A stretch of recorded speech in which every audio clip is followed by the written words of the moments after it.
What's going on, everyone? Chucky 101 here yet again. And today I have a very cool video lined up.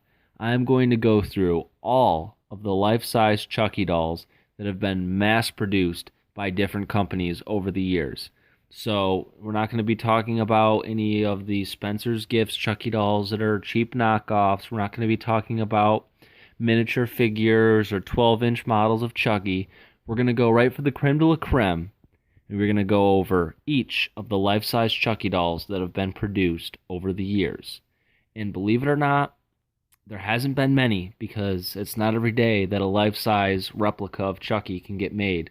But when it does happen, it's a very special thing, and they're usually very limited products. So, without further ado, let's get started. All right, and so the first doll we're going to go over today is all the way back in the year 2002, made by the toy company Metacom from Japan. This is a good guy doll right here, as you can see in its box, and it's the first attempt. It's the first ever prop made for Chucky. It was a huge step up from any of the other knickknacks and little plushies that they made back in the 90s. So overall, you have to give this proper respect because it really was the first of its kind, and it really did have a good attempt to try to recreate the good guy look. I'm just going to go over the negatives and positives of each doll as we go through here. I'll start with the negatives, and then we'll kind of finish off on a good note with each of these products. From what I've seen, a lot of people complain about the complexion of the doll, specifically the face of the doll. The eyes, obviously, they kind of bulge out of the head a little bit, which kind of doesn't really give it a lifelike look that people want. It doesn't give it that Chucky look. A lot of people have also made comments that the skin, I don't know what type of style they used on the skin, what type of paint they used, but for whatever reason, the 2002 version of the Good Guy doll comes out with sort of this tan skin complex. And it's obviously not a good guy doll because, as we know from the movies, Chucky has very fair, light skin. So the tanness can kind of throw off people a little bit. And then another nick on the doll is also its hair. Some say it's too short. Some say it's too thin. I could definitely see where they're coming from there. But overall, like I said, you still got to give this doll props. It was the original OG. I don't really think that the overalls are that much of a problem. Some people say that they're too light. I'm cool with it though. I don't really think it takes away from the doll. I always say when it comes to Chucky, I'd rather the overalls be too light than too dark of a blue. Too dark of a blue looks really tacky. So overall, at least Metacon went with the too light rather than the too dark. As far as the sleeves and the design, it looks like it's good quality material. The shoes are spot on. And if you look, actually, this is one of those dolls where it just looks amazing from the back. When the doll's turned around and you can't really see like the face or much of the skin, from the back, the way that the hair is down like that, it actually does look like a pretty good representation of Chucky. Maybe that's just me, but I really think the doll looks good from the back. But overall, it's not a bad prop at all. I mean, obviously, I wouldn't spend the thousands of dollars that eBay sellers are asking for online right now.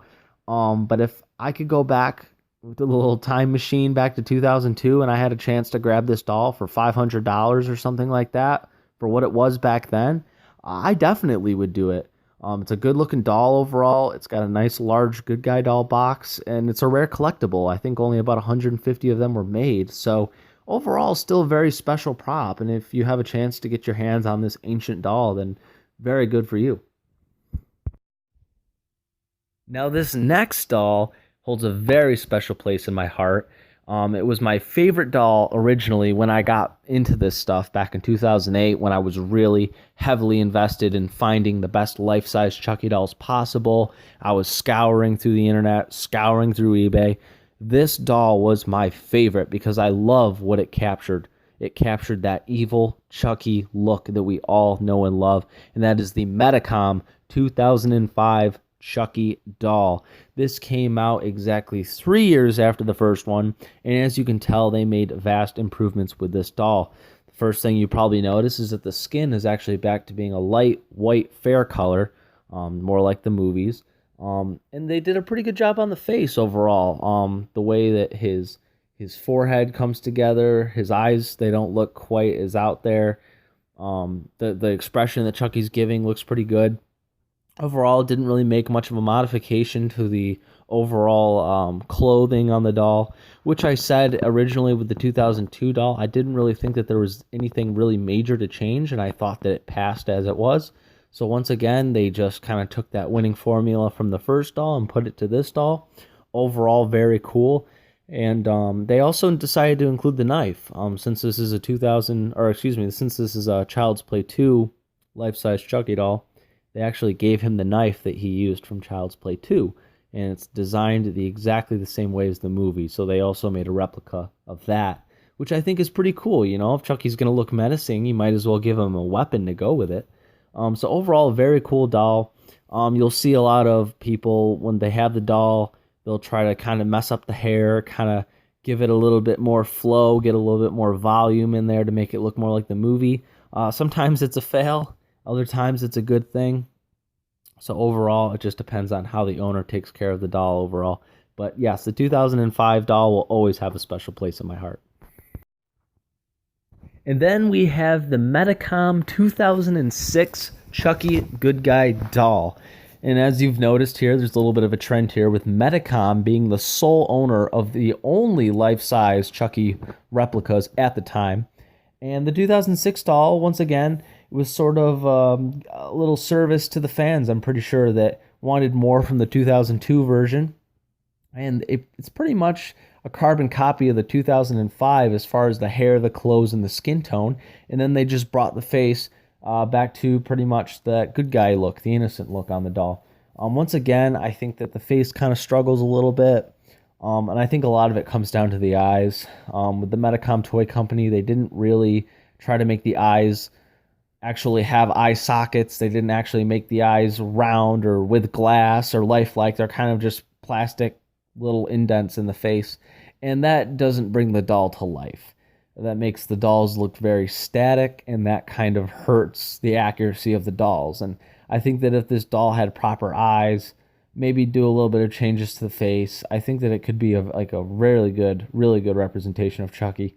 Another little pet peeve I have about the Metacom dolls, as cool as they are, is just the hair. After 2002, they kind of fixed the hair problem that a lot of people said that they had, where the hair was too straight and it wasn't really like had enough volume. But then after that, the hair kind of became thicker, and then it became very hard to style. So you'll see a lot of these Metacom dolls, especially with the 2006 version, they'll just have kind of awkward hair. It'll poof out at some angles, and then it'll be kind of slim on some angles, and the hair just is not really good for fixing up and sprucing up without like a lot of hair products. So overall, I think the hair is another thing that can kind of kill these dolls. But besides that, a very good representation. It's not my personal opinion, but it's the opinion of a lot of people that follow life-size replicas, that the Metacom 2006 version is the most accurate of the bunch as far as good guy dolls. But I think it's a good one overall. I think they're trying to improve on things in the past, and I think the doll is really cool. Overall, it's a very expensive doll. The prices of these Metacom dolls has inflated. I mean, back in 2008, I used to see them on eBay for anywhere from $1,000 to $1,200 at max, and now they're pushing $3,000. So if you didn't get them then, I probably would not go out on a limb and get them now unless you got like a savage deal on them. But overall, they're great things to look at. It's great to go back into the memory bank and look at these dolls again and kind of follow up on them. I think it's amazing that people still have some of these dolls from 10 plus years ago still mint condition in the box, and I think that's a cool thing. So, I mean, if I had the money to throw around and it wasn't an issue, I'd probably pick them up just for the nostalgia. But overall, this is pretty much the end of the Life-Size Chucky Metacom versions of the dolls. So a big round of applause for Metacom. They did their thing. But now we're going to move on to the latter of the dolls, the ones that came out in the 2008 era and beyond. So the next life-size Chucky dolls that came out were made by another Japanese toy company called Dream Rush. And this was a very, very cool thing because actually they released 2 life-size Chucky dolls is a combo pair on the same release date, which was in 2008. They released the Bride of Chucky replica and yet again another good guy replica. I thought that this was an awesome contrast. You have the bad Chucky with the stitches, you have the good guy doll. It's sort of like a yin and yang release that they decided to do there, and I like that a lot. So first off, we'll look at the Bride of Chucky doll. As you can see, he comes in his own sort of gothic good guy doll box, which is pretty cool. Kind of reminds me of like how some of the Spencer Chucky dolls came in their own sort of dark box, and I like that a lot. You know, you got to give the Bride of Chucky doll some love, even though he's not showing up in that famous yellow box. Overall, the doll's not bad. I think that the doll could be a lot better. I've seen a lot better versions of the doll that were based off fan modifications that they did to the doll's appearance. But obviously this video is just about the dolls that were marketed out. Overall, I mean, it was a good attempt. I don't think that the facial features are the best part about this doll, believe it or not. I think from some angles it looks a little bit wonky. I think that they over-exaggerated the facial features on the Bride of Chucky doll. And I just don't think that the scars and stitches on the doll were... I don't think that they're very lifelike, essentially. I think that it kind of just looks fake. And I think that, you know, like the scrape across like the chest of the Bride of Chucky doll, I don't think that it's necessary. I think they tried to do too much there. And I don't think the hair is perfect either. But I mean, once again, it was the first time they ever tried to make like a life-size stitched up Chucky doll. So once again, you have to give one of the originals some props. It's still not a bad looking doll by any means, and it could definitely pass for a good stitched up Chucky doll. And at the time when they were released, I believe they were about $800 to $1,000, and I believe that they were only limited to about 300 of them, or 350, somewhere in that range. So overall, I mean, it still wasn't a bad thing to own this type of doll. I mean, it was one of a kind and a very cool piece to add to any collection. And now looking over on the good guy side of things, a lot of people, after the Metacoms were released, said that this one then took the crown of the best good guy doll. And I can understand why. I think that less is more with this doll. And I think that with the face, they just did a more honest job of trying to replicate what Chucky looks like. And I think that they got the eyes right. They have, you know, prominent freckles. The shape of the face is a little bit better. I think that they did an amazing job with the overalls, with the color scheme, and it really does look like it's out of the movie. My only problem with this doll is I just don't like the way that the doll looks. Like the Metacom dolls kind of looked like it was sort of like hard plastic, but it almost looked kind of plush. It looked like a doll. This looks more like a figurine, the way that it just stands up straight and looks kind of stiff. And this doll just kind of like the way it articulates, it's more like a large action figure than a doll to me. And that's sort of always been my problem with the Dream Rush. And also I've noticed that the hands on the doll and the feet are actually a little bit too large for the body. So it's a little bit disproportionate, which turns me off. And then finally the hair, it kind of has the same problem that the Metacom dolls have, where it's sort of thick and it doesn't really have that volume that you want on it. And if it does have the volume, it's too curly and you can't get it the way you want it. So the hair's just not really free flowing, essentially. It's just sort of a tricky thing to handle. Sometimes the dolls in the box, you'll just see their hair just clump up and fly over the face. So that's not agreeing with me. But overall, still a very good guy doll. And at the time, it was cheaper than the Metacom dolls. So it was really your best bet to go out in the market and buy this back in the year 2008. So very impressive work by Dream Rush. And then, of course, we have the creme de la creme of 2008, the crown jewel of all Chucky replicas at the time was the Sideshow Seed of Chucky doll. Now, Sideshow is a toy company, and they produce a bunch of collectibles from Marvel to horror things, and their main goal, at least from what I've seen from their products being released, is that they really go for accuracy. They use very fine, expensive materials. They really go out to make sure that the best products are being put out on the shelves, which is why only a limited number of these Chucky dolls was made back in 2008. I remember that I would go and I'd check the website, and it just seemed like one week they were in stock, and then the next they were out of stock. and then Sideshow literally never released this doll again, which is a darn shame because look at this doll. If I remember correctly, I'm pretty sure I heard back in the day that this doll, they used actual molds and screen use casts from the actual Seed of Chucky movie to help make this doll, and it really shows just looking at the very impressive likeness of the doll. The scars look real. Um, every bit of this doll and the facial area looks absolutely incredible with his expression, the articulation.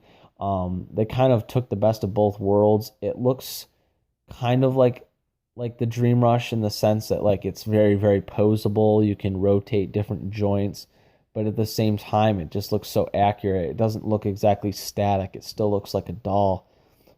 It's really a great representation. The scrapes and the clothing is cool. The clothing is top-notch material. It looks really sewn together. My only problem is I think they tried to do too much with the doll as far as like the blood across the chest. And I know what they're trying to go with there. They're trying to go with the whole, oh, this is after he got cut up by his son Glenn in Seed of Chucky. But I just think that sometimes less is more. And I think with a doll that looks so good, I don't think you need to saturate it in more blood or more scrapes in the clothing. I think you're good with what you've got. My only problem with the Sideshow Chucky is the hair. Sometimes the hair, when it's done right and fixed up right by like artists and people that bought the doll, they can get that volume that Chucky has in his hair, or they could go for that Bride of Chucky look where it's slicked back, and I think both work with the doll. But overall, sometimes the hair just seems extremely light, and it just kind of sags down, and it kind of just looks like a long, like kind of girly hair that is just coming down over the doll on each side, and it doesn't look like Chucky at all. It doesn't do him justice. So I think that the hair can be a problem for this product, which honestly, I've said that about every doll to this point. So I don't know what it is with the hair, but none of these dolls consistently capture the hair without modifications physically being done to the doll. And I think that's a darn shame because this is a great representation of Chucky. It goes for a lot of money today, and it's funny because back in the day, it was only going for like $550. And I really wish that I stole it back then when I had the chance, because now we're going to be looking to spend $3,000 and up on this doll. But if you are going to go out and you are going to spend thousands on a doll that's been mass produced to this point, this is the doll to do it on. It's very accurate, and this is probably the only Chucky life-size prop that stood the test of time up until the point where this video is being recorded, which is 2018. And so finally we have the last doll, and I think that this one could easily be the most promising. It's in pre-order, it's in the manufacturing process, and it is the Trick or Treat Studio Good Guy doll. Now, for those that don't know the backstory behind this doll, there's a really amazing, I call him creator.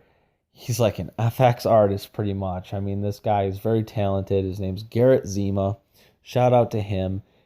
He has received a bunch of Chucky props. And not only has he received Chucky props, but he also has the talent of recreating a lot of these props that he gets. And he's helped to manufacture Good Guy dolls in his spare time. And don't ask me how he does it. I don't know, but it really is a miracle what he's able to do with his skill set. It's incredible. And he's been able to make a lot of really screen accurate Good Guy dolls. And people were buying these Good Guy dolls from Garrett personally. For grands of money, and honestly, I mean, who can blame them? These dolls were being sold to people, and they were obviously better than all of the pre-existing dolls that were created by actual companies, and that really does say a lot. So Trick or Treat Studios decided they were going to pair up with Garrett Zima, and they were going to take his prototype, they were going to take his doll, and they were going to try to mass produce them. So what they did was they formed a Kickstarter campaign to see how many people they could get to support the doll and pre-order it. And of course, because the doll is amazing looking, they were able to surpass their goal, and now the doll is actually being produced. So as you can tell with this doll, it's really got all the screen use molds from Child's Play 2. It's got the screen use clothing. And not only that, but it also has the ability to be posable, have articulation and flexible, and that also goes back to the material that they're using to build the doll as well.